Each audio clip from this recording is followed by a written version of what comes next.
हाय guys, आज आपण करणार आहोत कांद्याची पात. चला करूयात. गॅसवर ठेवला आहे हंडी. त्यात टाकून घेऊया आपण पहिलं तेल. तेल तापलं आहे तर आपण टाकून घेऊया लसूण.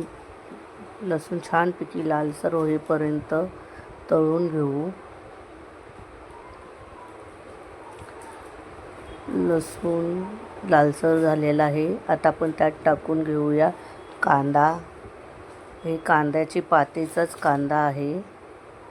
ते छान लालसर होईपर्यंत आपण तळून घेऊया.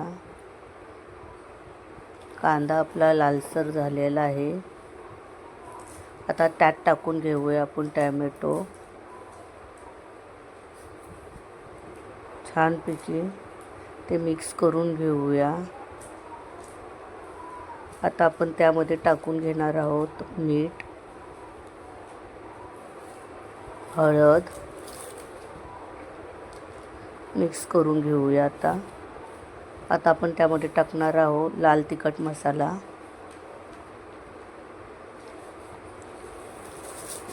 ते मिक्स करून घेऊया.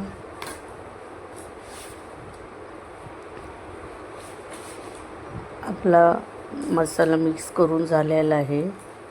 आता त्यामध्ये टाकून घेऊया कांद्याची पात.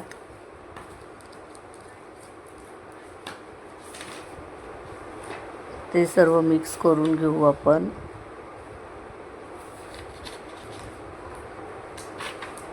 आपली भाजी मिक्स करून झालेली आहे.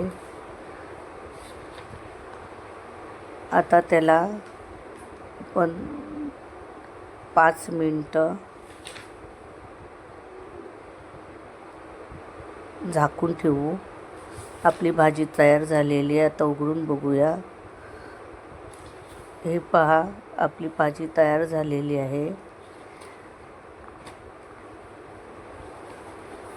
बाय.